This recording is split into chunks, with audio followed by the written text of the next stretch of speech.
My dad missed my mom's funeral to travel with his mistress. But what happened that night changed everything I thought I knew about family. Stay with me till the end, because what unfolded after that still feels like a movie I wish I'd never been part of. It was supposed to be the hardest day of my life, saying goodbye to my mom, Denise Drayton. The church in Savannah was filled with lilies, her favorite flowers, and the air smelled of rain and sorrow. People came from all over the city to pay respects. Everyone except my father, Reuben Drayton. At first, I thought something had happened to him. Maybe he was sick, or too broken to face it. But then my cousin whispered something that made my stomach twist. That someone had seen him at the airport, boarding a flight to Las Vegas. And not alone. He was with Selena Ward, the young accountant who used to work for him, the same woman Mom used to mention in quiet, hurt tones over dinner. I stood beside my mother's casket, my heart beating so hard I thought I'd faint. How could he? How could he miss her funeral? The woman who stood by him through every storm, just to chase another woman. After the burial, I went home alone. The house still smelled like my mother's vanilla candles. Her coat hung by the door, her mug was still in the sink, and her slippers were tucked neatly under the couch. Everything looked frozen, like she might walk in any minute. But she wouldn't. I sat in her old armchair and stared at the family photos on the wall.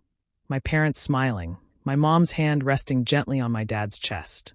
I wanted to tear them down, but something stopped me. I remembered her voice, calm, loving, always saying, "Imani, don't let anger turn you into someone you're not." But that night, anger was all I had. Around midnight, I checked my phone. Social media was the last thing I wanted to see, but then a post popped up, Selena Ward, tagged in Las Vegas. The caption said, "Finally free." My hands shook so badly I dropped the phone. Free? From what? My mom's death? Her pain? That's when something changed inside me. I couldn't just sit and cry anymore. I needed answers. I went to my parents' old house the next morning. The place felt haunted by memories, laughter, arguments, silence. I started going through drawers, boxes, anything that might tell me what had really been going on between them. I didn't know it yet, but that search, that decision made in the middle of my grief, would uncover secrets far darker than an affair. That night was the moment everything shattered, and I wasn't just a daughter mourning her mother anymore. I was someone about to uncover the truth, no matter how much it hurt. I remember the coral necklace like it was yesterday. It wasn't fancy or expensive, but my mom, Denise, bought it for my dad during their 25th anniversary trip to Charleston. She said coral symbolized protection and peace, something every marriage needed. I still remember her smile when she placed it around his neck, her fingers trembling a little, her eyes shining with quiet love. My dad had looked at her, grinned, and said, "You're my good luck charm, Dee." Back then, I believed him. A few days after the funeral, I couldn't sleep. My heart still felt heavy, and my mind wouldn't stop racing. I ended up scrolling through social media just to distract myself. That's when I saw it, a photo on Selena Ward's Facebook page. She was sitting by a pool, drink in hand, laughing at something off camera. Around her neck was a coral necklace. The same coral necklace my mom had given to my dad. For a moment, I froze. My chest tightened, my mouth went dry. I zoomed in again and again, hoping I was wrong. But I wasn't. I could see the tiny scratch on one of the coral beads. The same one I'd noticed years ago when I was a kid. My stomach turned. Suddenly, memories I had buried came flooding back. Those tense dinners when my mom would stop mid-sentence as Dad's phone buzzed on the table. The way she'd force a smile and say, "It's just work," even when her eyes looked tired and wet. The late nights she'd wait for him by the window, whispering prayers under her breath. I'd thought she was being overly sensitive. Now I knew she was breaking. The next morning, I called my cousin Layla. She hesitated before speaking. "Imani, I didn't want to say this before, but I saw your dad and that woman, Selena, in Hilton Head a few weeks before your mom passed. They were holding hands like they weren't hiding it." I didn't say anything for a long moment. My hand was shaking, and I could barely breathe. Everything was starting to make sense. The sudden mood swings, the way Mom seemed lost the last few months, how she always avoided talking about Dad. Maybe she knew. Maybe she'd found out about them, but didn't know how to face it. Later that evening, I went through some of my mom's old things again. Her jewelry box was neatly arranged, every piece cleaned and cared for, except one small empty spot where the coral necklace should have been. I touched the velvet lining and felt a tear roll down my cheek. That necklace wasn't just jewelry. It was proof, proof that my mom's love had been stolen and paraded around like a trophy. And as I sat there, staring at the empty space in that jewelry box, I realized something my mother had probably known all along. The woman with the coral necklace wasn't just his mistress. She was the reason everything had fallen apart. The day I went back to my parents' old house, the air felt heavy, like the walls were holding their breath. It was quiet except for the creak of the front door as I stepped inside. The smell of my mother's perfume still lingered, soft jasmine, faint but unmistakable. I had come to pack her things, but every room felt like it was watching me, waiting. I started with her office, a small corner room with lace curtains and stacks of papers that only she could organize. Her desk looked untouched, a mug still half full of dried-up pens, a notepad with her neat handwriting on top. I opened a few drawers, sorting through old bills and receipts, until I reached the bottom one. It was sealed with duct tape. My heart skipped. Mom wasn't the kind of woman who taped up drawers. I pulled at the tape slowly, afraid of what I might find. The sound of it peeling away filled the silence like a scream. Inside was a single brown envelope, the edges worn and soft. Across the front, written in her familiar script, were the words, "For my daughter if he lies again." My hands trembled as I opened it. Inside were receipts, hotel stays in Hilton Head and Charleston, dinners for two, all signed by my father. There were also strange bank withdrawals, large amounts taken out in cash just days before she died. My stomach tightened as I flipped through each one. Then I found the letter. It was folded neatly, written in blue ink, the handwriting steady at first, then shaky near the end. "My sweet Imani," it began. "If you're reading this, it means your father has done it again." I wanted to believe he changed. I wanted to believe our family was stronger than temptation. But the signs are back, the late nights, the secret calls, the distance. I think I know who she is this time, and I plan to confront him. I can't keep pretending I don't see it. I'm scared, not of losing him, but of what the truth might cost us. The letter stopped mid-sentence. No signature. No goodbye. Just a faint smudge of ink where the pen must have slipped. I sat there frozen, staring at her words. My throat ached, but no sound came out. My mother hadn't just suspected him, she knew. She'd been afraid. A sudden chill swept through the room, and I felt it deep in my bones. I looked around, half expecting her to walk in, to tell me it was all a mistake. But the only thing staring back was her framed photo on the desk, her soft smile frozen in time. That night, as I locked the house behind me, one thought echoed in my mind. My mom didn't just die heartbroken. She died carrying a secret, one that I was now meant to uncover. When Reuben finally came back from his so-called business trip, he wore the face of a grieving husband. He hugged neighbors, spoke softly, and let his voice break just enough to look believable. Everyone called him a strong man holding it together, but all I saw was someone pretending. He stood on the porch in his black suit, shaking hands, his eyes glistening like he'd practiced it in the mirror. He walked into the house and sighed heavily, saying, "It feels empty without her, doesn't it, Imani?" I wanted to scream. Empty? He hadn't even been there to bury her. But I just nodded, my lips pressed tight. His Sunday smile never left his face. That weekend, he insisted we go to church. "Your mama loved this place," he said, straightening his tie. "It's what she would have wanted." I followed him there, every step feeling heavier than the last. Inside, the choir was singing softly, and people kept coming up to hug him. "Brother Drayton, you're in our prayers," they said. He'd bow his head humbly, soaking up their pity like sunshine. Then he asked to speak. The pastor handed him the microphone, and my stomach dropped. His voice filled the sanctuary. "My wife, Denise, was the light of my life," he said, his eyes glistening. "She taught me patience, faith, and forgiveness. Her love made me a better man." A few people began to cry. I just sat there frozen. I wanted to shout that it was all a lie, that while we buried her, he was holding another woman's hand in Las Vegas. But I stayed silent, staring at the man who was rewriting history right in front of everyone. After the service, I slipped out into the hallway to breathe. That's when I saw it. Reuben was standing near the church office door, and with him was Selena Ward. She was dressed in soft gray, looking nervous but smiling up at him. He reached out, brushed her hand gently, and whispered something that made her laugh quietly. Then he took her hand and squeezed it, his thumb moving slowly over her skin. I felt my heart pound in my chest. My hands trembled, but I pulled out my phone.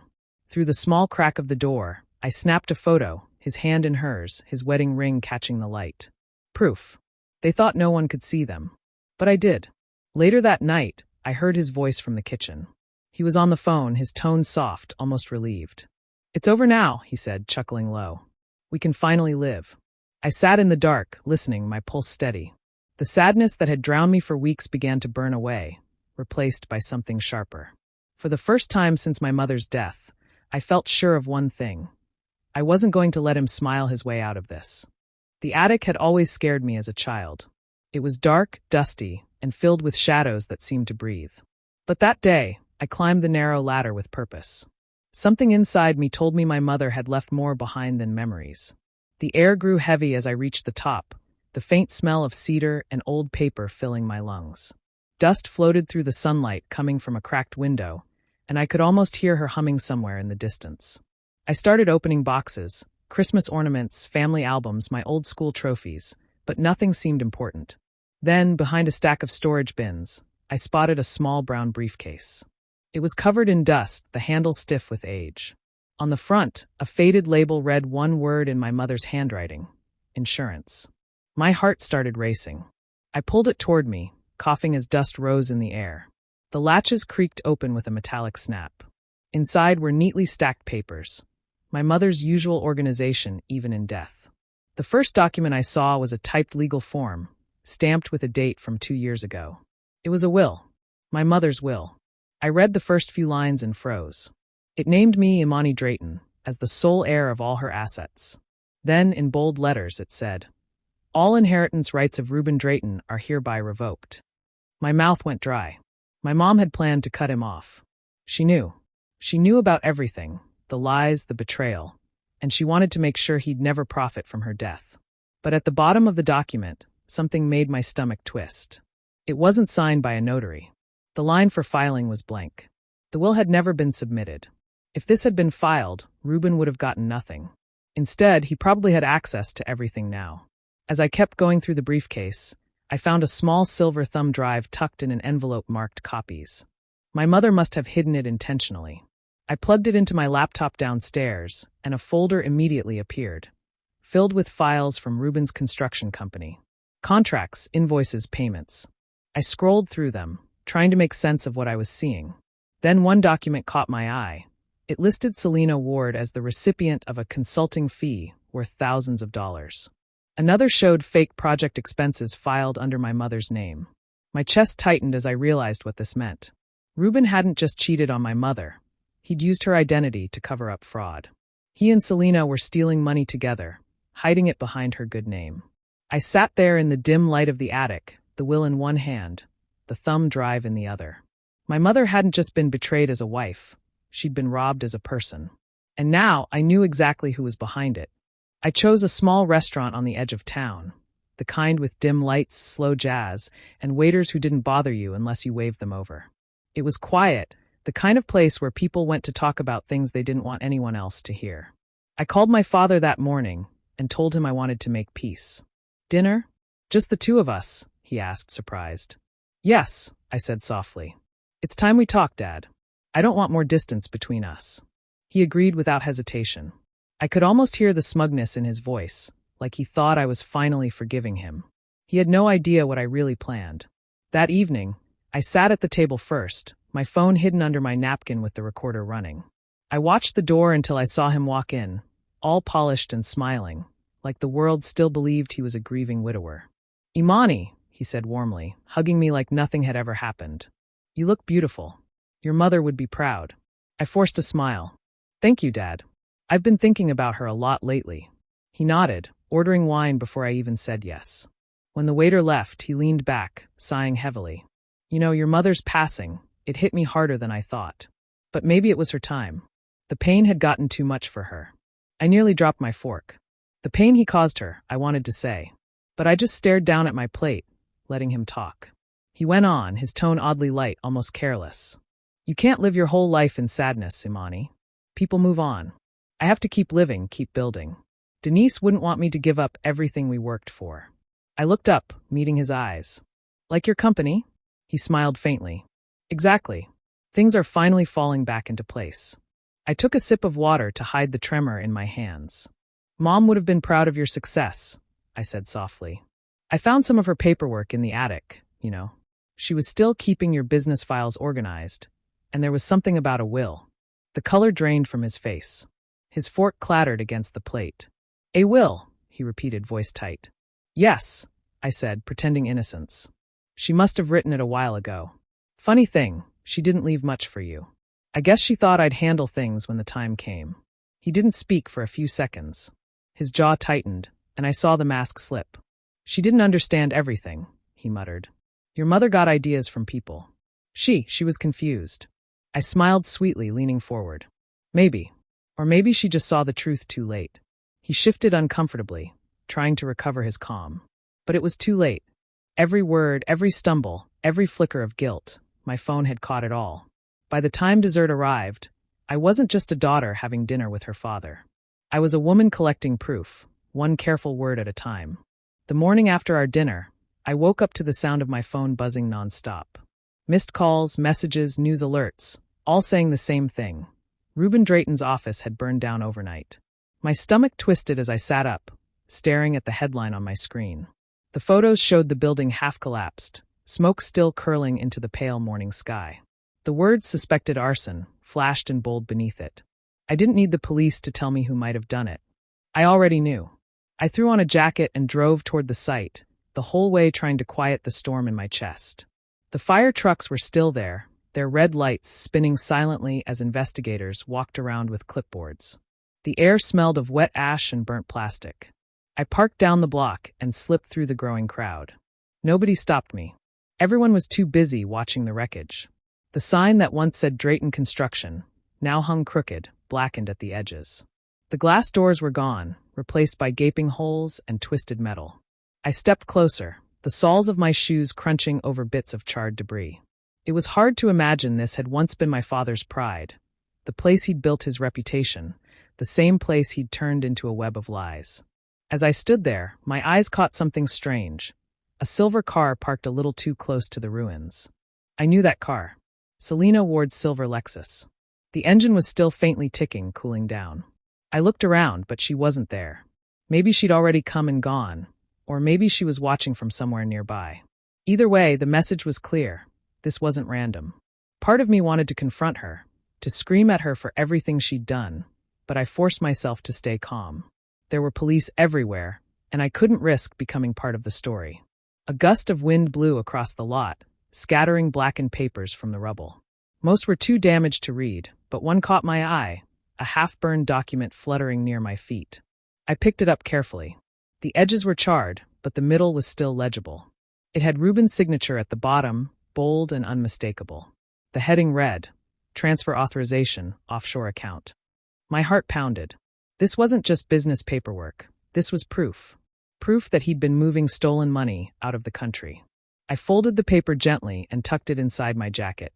Around me, the scene buzzed with noise. Firefighters spraying down embers, cameras flashing, people whispering rumors. But I couldn't hear any of it. My mind was already racing ahead. Reuben's secrets were literally going up in flames, and whoever started the fire wanted them gone for good. But fate had left one piece behind, and it was now in my hands. As I walked away from the smoke, I didn't look back. The fire had destroyed his office, but it had lit something else inside me, resolve. Room 3B smelled faintly of coffee and old paper. The blinds were half closed, and dust floated in the golden light streaming through the window. Carla Whitmore sat across from me, her gray hair tied neatly back, glasses perched low on her nose as she flipped through the folder I'd brought. She had been my mother's closest friend, a retired lawyer who still carried the quiet authority of someone who had seen too much. I sat in silence as she read, my heart pounding with every turn of the page. The room felt heavy, not from fear, but from the weight of truth. On the table lay everything I had gathered over the past weeks.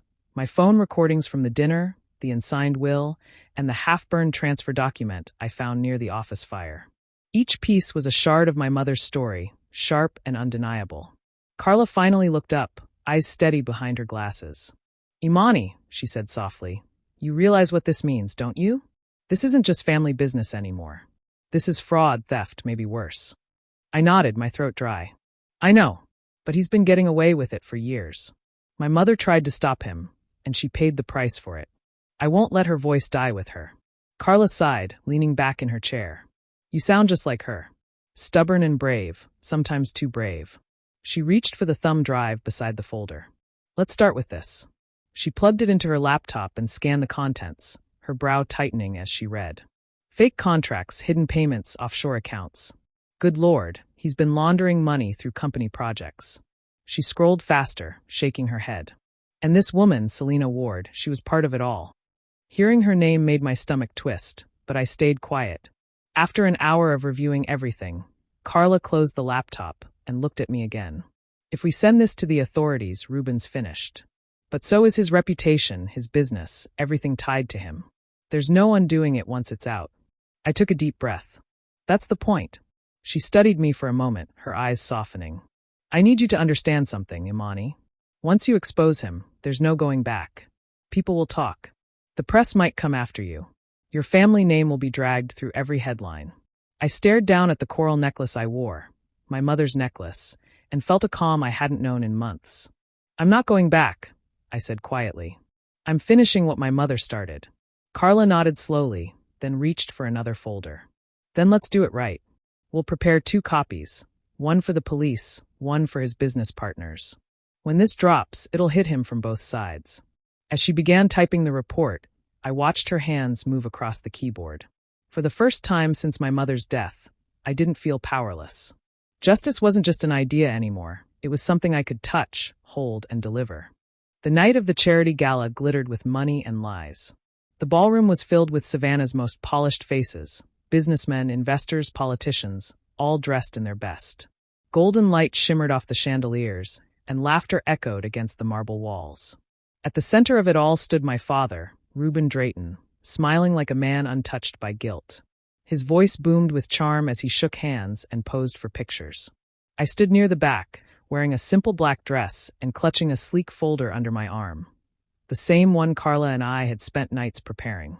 Inside was everything. The recordings, the will, the forged contracts, and the burned transfer form. Every piece of evidence that proved who he really was. My heart pounded, but my face stayed calm. When Reuben walked onto the stage, the room fell silent. Tonight, he said into the microphone, we celebrate growth, hope, and community. He smiled wide, letting the applause wash over him. This new development will bring jobs, homes, and a better future for Savannah. My late wife, Denise, always believed in giving back. This project is for her. Hearing her name from his mouth made my blood boil. I took a slow breath, steadying myself. I waited until the lights dimmed for his presentation. Then I walked toward the side of the stage, unnoticed in the dark. I connected my flash drive to the projector, just like Carla had instructed, and stepped back quietly. The next slide that appeared wasn't his blueprint. It was a screenshot of a bank statement, one of his offshore transfers. The crowd murmured in confusion. Then came the photos. Him holding Selena's hand in the church hallway, the receipts from hotel stays, the fake contracts with her name on them. The final clip played, his voice at dinner, clear and proud. It's over now, we can finally live. Gasps filled the room. Someone shouted, "Is this real?" Another woman covered her mouth in shock. Reuben froze on stage, his mouth open but no sound coming out. "Turn that off," he barked, his voice cracking. I stepped forward into the light. "Don't bother," I said, loud enough for everyone to hear. "They need to know who you really are. The man who stole from his company, from his wife, and from this entire community." Selena, standing near the bar, went pale. Then she turned and ran toward the exit, heels clattering across the floor. Reuben tried to regain control. "This is manipulation. My daughter's confused." But before he could finish, 2 police officers entered from the side doors. Behind them were his investors, holding the documents Carla had sent earlier. Their faces were cold, furious. The officers approached him quietly. "Reuben Drayton, you need to come with us." As they led him away, the room buzzed with whispers and flashes from cameras. He didn't look at me once. I stood there, watching the man who missed his wife's funeral being escorted out. Not as a husband, not as a father, but as a fraud finally exposed. Weeks later, the world had gone quiet again.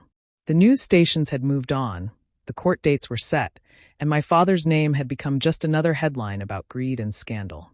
But for me, the noise inside hadn't faded. It was a calm that felt too heavy, like a storm that had emptied itself and left nothing but still air. I sat at my mother's grave under the old oak tree, the late evening light spilling over the grass. The air smelled faintly of jasmine, her favorite scent. I wasn't sure if it came from the small flowers blooming nearby or if it was just my memory tricking me again.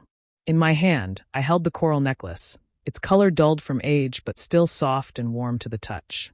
It had been hers once, then stolen by another woman, then returned to me by fate. Carla had called earlier that day. Her voice was steady, almost relieved. She told me Reuben had confessed, not to murder, not to violence, but to everything else. The fraud, the embezzlement, the threats. He had admitted to cornering my mother the week before she died, shouting about the will she had written, about the money she had taken back from him. But he never said more. Maybe he didn't have to. Maybe the truth was buried in the silence between his words. I traced the engraved clasp of the necklace with my thumb. "You knew, didn't you, Mama?" I whispered. The wind stirred the grass, soft and low. "You tried to warn me, even from that drawer." I smiled sadly, remembering her handwriting on the envelope. "For my daughter, if he lies again." My voice trembled as I began to speak, not to anyone living but to her, telling her everything that had happened since the funeral. The fire, the evidence, the dinner, the gala, the moment Reuben was led away. My words flowed quietly, like a confession, or maybe a goodbye. I told her I was sorry for not seeing sooner how much she'd been hurting, for believing his polished smile over her tired eyes. When my throat began to ache, I fell silent. I dug a small hollow in the soft earth beside her headstone and placed the coral necklace inside. "This belongs with you," I said softly. "Not him. Not me. You." I covered it with soil and pressed my palm over it, feeling the cool ground beneath my skin. The wind picked up, carrying the faint scent of jasmine stronger now, almost wrapping around me. I closed my eyes for a moment, letting it fill my chest. When I stood up, the sky was turning dark, streaked with gold fading into blue. I looked at her name one last time, whispered, "Rest now, Mama." "It's over," and turned toward the path. I wasn't healed. Maybe I never would be. But as the night breeze brushed against my face, I felt something I hadn't in months: freedom.